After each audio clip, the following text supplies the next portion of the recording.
Hey, you look stressed. Do you want some coffee? If so, we're serving you a hot coffee. With that being said, our business is coffee shop named Depresso, the feeling you get when you run out of coffee. I am John Mark Tocumus, together with my members Harvey Alejo, Ruth Ballesteros, Bernadette Bautista, Julian Marcelino, and of course, Micah Joy Moreno, a business proposal presented to the Faculty of Electrical Engineering Department at Nueva Ecija University of Science and Technology in partial fulfillment of the requirements for the degree Bachelor of Science in Electrical Engineering under the supervision of Engineer Marben Davy Bartolome, REE, RME, our research instructor, December 2023. We choose a coffee business or a coffee shop business because we know that many people love coffee and it gives them joy, fulfillment, relaxation, and so on. So we thought that our business would be a coffee shop. And it will not only be a coffee shop, but it can also be a hangout, a place where you can bond and relax. Where depresso came from? In our brainstorming to think of a catchy name, we came up with depresso, which is derived from two words, depression and espresso. Since our business is coffee, and sometimes coffee helps improve the mood of people with depression. In our coffee shop, we offer different and unique flavors of coffee, and a good service that the customers deserve. Our shop is located at Maharlika Highway, Barangay Diversion, San Leonardo, Nueva Ecija. In our search for a place to build the business, we found this place and it is surrounded by convenience stores like 7-Eleven, Uncle John's, and fast foods restaurants like the Jollibee and Burger Machine. So, madali ito makita kasi yung tapat dito ay sakay at baba ng mga pasahero at minsan itinatambay pa ito mismong lugar. And the good thing about our chosen location is that our coffee shop will be the first coffee shop built in this place. And that's one advantage of our business, meaning we have no competitor. And to make sure that our location has no competitor, we took video around the location for the proof. And this is the video. At para naman malaman kung talagang kikita kami sa aming pagtatayuan at sa negosyo, we conducted a survey to gather some information, and here's the result. Our first question is if they are drinking coffee, and 86% of them ay umao. Pangalawang tanong ay kung gaano sila kadalas bumili ng kape, and most of them ay sumagot ng daily. Ang iba naman ay weekly, at syempre ang 14% na hindi nagkakape ay hindi bumibili. Pangatlong tanong ay kung magkano ang kaya nilang i-spend na presyo para sa kape. At ang naging result ay 50 to 100 pesos ang kaya nilang gastusin para sa isang kape. Ang panghuling tanong ay kung magtatayo kami ng aming business na coffee shop, bibili ba sila? And syempre, the 86% of the respondents who are drinking coffee say yes. Also, we conducted an interview to some people na nakatira malapit sa aming location and parating tambay doon mismo sa aming pagtatayuan. And here's what we gathered. Okay, nandito kami ngayon sa harap kung saan yung location ng aming pagtatayuan ng business. And to start with, so ito yung unang natin i-introduce yung pangalan, kung saan nakatira. So I am Domay Liberado. I am 20 years old from the Manila. For our first question, nagkakape po ba kayo? Yes. Gaano kadalas kayo nagkakape? Daily, weekly, or monthly? Sa akin po, daily ako nagkakape. Okay. So for our third question po, magkano yung kaya yung gastusin para sa isang kape? Ano po? Siguro po mga pinakamataas na yung mga 60 or 70. 60. For our fourth question, bibili ka ba pag nagtayo kami ng coffee shop dito sa gawin namin ito? Yes po. So ano yung mga services na inaasahan mo pag nagtayo kami dito? Either may coffee wifi kami or ano kung patingin kung maganda namin i-offer sa mga Yung humbleness ng mga mag-serve. pag-serve. Okay. Yun lang. So, thank you po sa araw nyo. Pero yun lang po. So, nandito kami ngayon sa 7-Eleven na malapit dun sa location ng pagtatayo namin ng business. And for our second interview, nandito si, ano pong pangalan, agent dun sa nakatira. Nila family, like 20 years old family market. So, dito siya nakatira. So, for our first question, nagkakapi ka po ba? Yes. So, nagkakapi siya. For our second question, gaano kadalas, it's either daily, weekly, or monthly kami, prepare nagkakapi? Daily. So, magkano kaya yung kaya mong gastusin para sa isang kape? 60 or 70. So for our fourth question, since dito ka lang naman nakatira, bibili ka ba pag nagtayo kami ng coffee shop dito? So yes. So for our last question, ano-ano kaya yung mga service na inaasahan mo sa pagtatayo namin ng business? Either pwede ka na magpa-free wifi or pwede ka magpatambay din sa aming pagtatagaan. Ano ba kaya?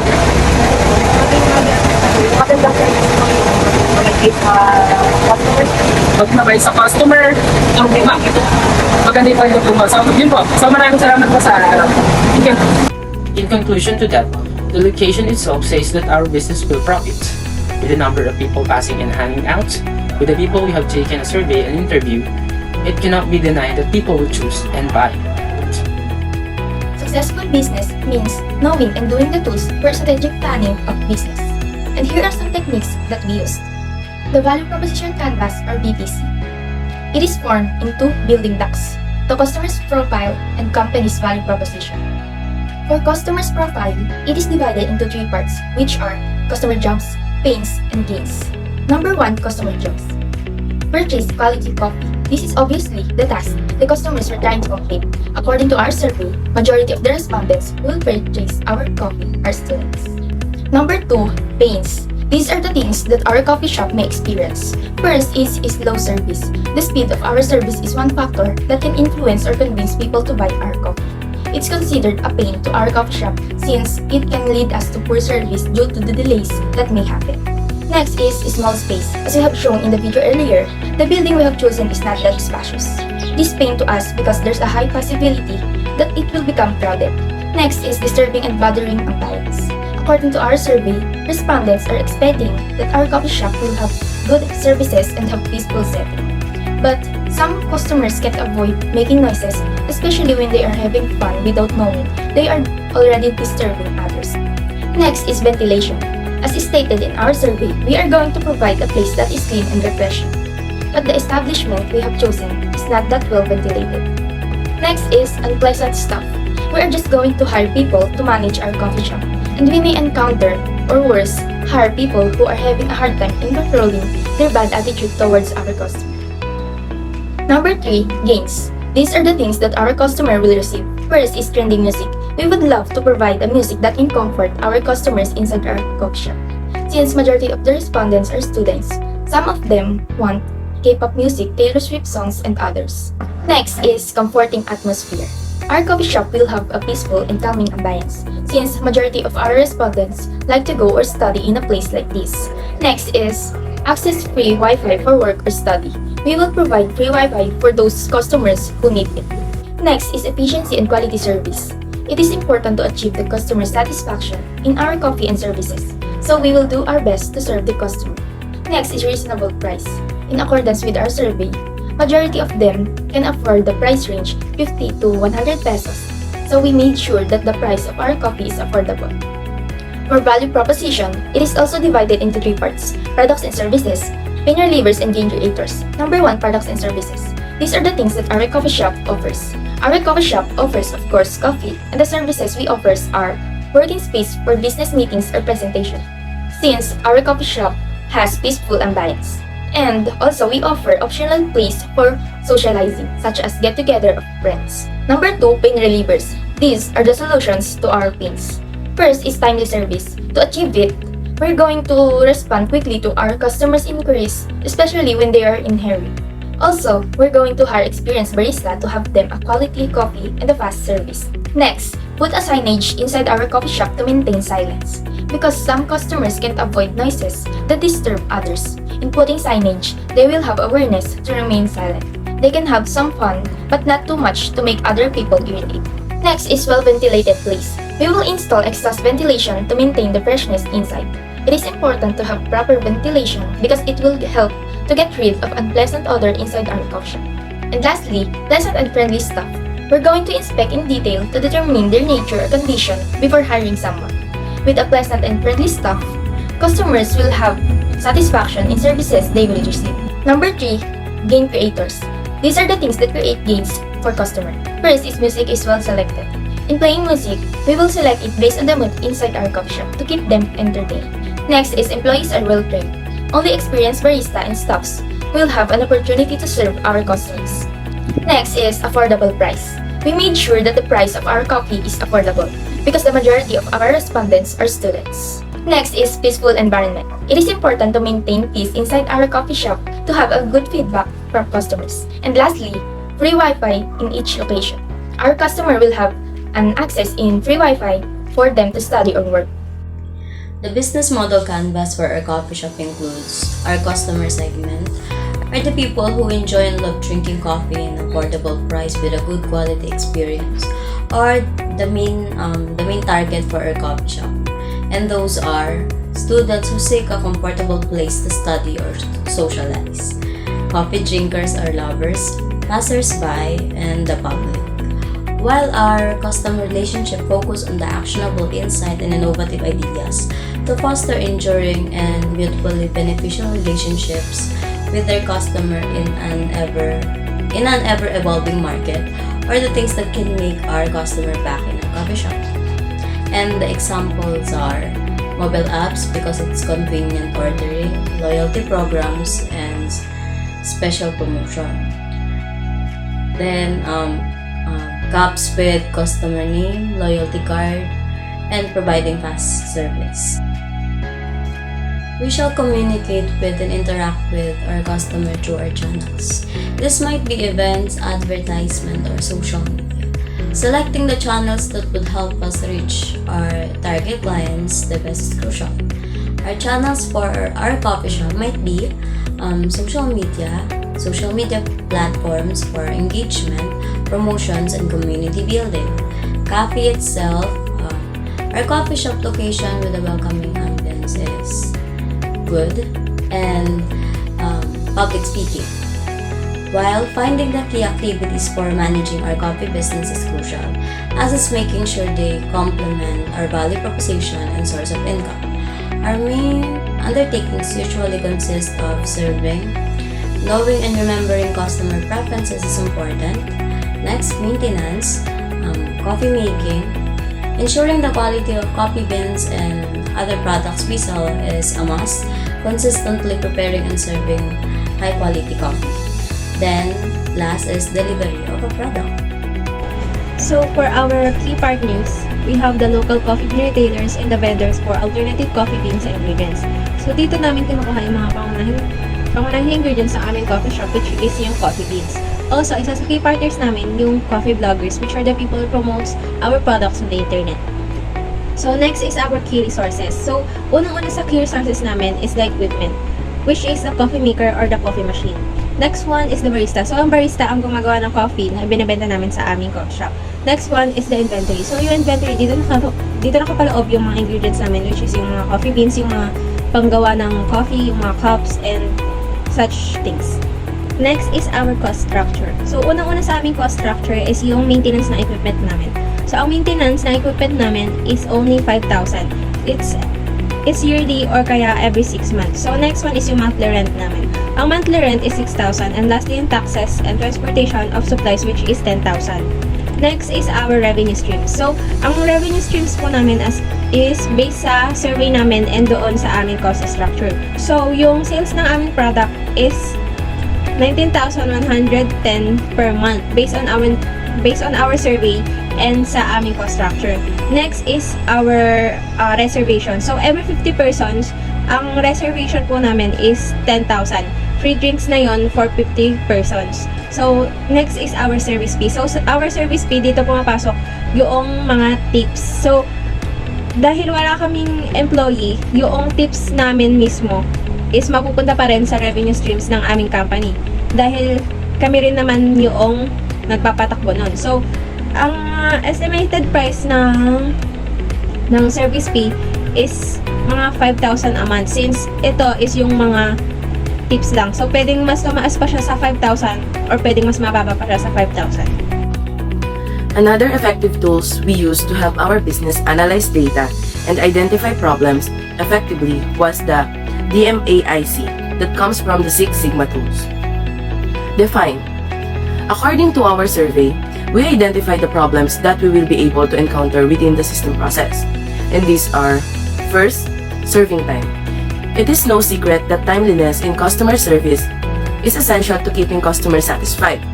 In short, kahit gaano pa kasarap yung product na i-offer namin, if nauubos naman yung oras ng customers kakahintay, may tendency na hindi na sila bumalik ulit para bumili ng product namin, right? Second, people who don't drink coffee. And lastly, expensive product. Now, measure. We perform data collection to determine the problem of our coffee shop. After collecting data and tabulated, we found out that 86% of them drinks coffee and 14% of them are not and prefer much less expensive coffee. Now, we began to focus on reducing the price and time between orders entries. Analyze. So, we identified the problem, expensive price, and slow service. We then asked the question, why our service is slow and our product is expensive? So, our analysis for these are issues on stock, issues on the performance of the employees, and failure of manufacturing schedule. For our further analysis, it shows that we didn't have enough stock to get the products that the customers whom required it. Next, we have the I or improve. After the analysis, we began to solve the problems. We began to have maintenance of monthly review of products, ensuring the products are safe and having the safe stocks. Also, we focus on the accurate service time of the product that customer wanted and lower the price that the customer can afford. And last, we have the C or the control. We will create a plan to monitor sales to our products. So dito sa control, i-monitor namin yung sales ng product namin, kung tama lang ba yung price na nilagay namin sa products na yon, kung kumikita ba kami or not. And each month, we will review how good our products are, and if not, we will replace it what is in demand and what the customer want. For our SWOT analysis stands for strengths, weaknesses, opportunities, and threats. And so, a SWOT analysis is a technique for assessing these four aspects of your business. SWOT analysis is a tool that can help you to analyze what your company does best now and to devise a successful strategy for the future. For our strengths are things that your business does particularly well, or the way that distinguishes you from your competitors. Think about the advantages your business has over other business, and here are our strengths. Number 1, we have no competitor. Number 2, our location are close to public transport or along the highway.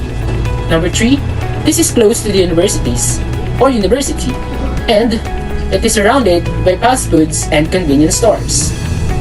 For our weaknesses, first one is we don't have any experience in opening and starting up a business. So, dahil nga wala pa kami experience sa pagtatayo ng business, ang naisip namin solusyon is that we plan on how to start a business using the VPN and BBC. So, inalam namin ang dapat isaalang-alang at dapat iwasan sa pagtatayo ng isang business. So, next in our weaknesses is that we have no built-in brand equity. So, dahil nga kakaumpisa pa lang namin, wala pa kaming brand na kilala. So, ang solusyon na naisip namin dito is that we plan to have a training program for us, we the employee of the coffee shop, para ma-improve yung aming service. So, in that way, makikilala ang aming coffee shop not only sa lasa ng aming kape, but also sa service namin. So, doon sa way na yon, magkakaroon kami ng brand equity. So, next one is we only have limited opening hours and limited space. So, dahil nga kakaumpisa pa lang namin, yung space namin is renta pa lang. And dahil nga wala pa kaming employee, kami pa lang yung employee, we only have limited opening hours. So, ang naiisip naming solusyon, so after nga namin training program, so makikilala na kami, magkakaroon na kami ng brand equity, doon na kami mag-i-start na magkaroon ng branches and maghanap ng mga employees. In that way, mapapalawak namin yung opening hours namin and yung space ng aming coffee shop. For opportunities are openings or chances for something positive to happen, but you'll need to claim them for yourself. They usually arise when situations outside your business and require an eye to what might happen in the future. And here's our opportunities. Number 1 is the ability to build brand equity. Number 2, ability to expand.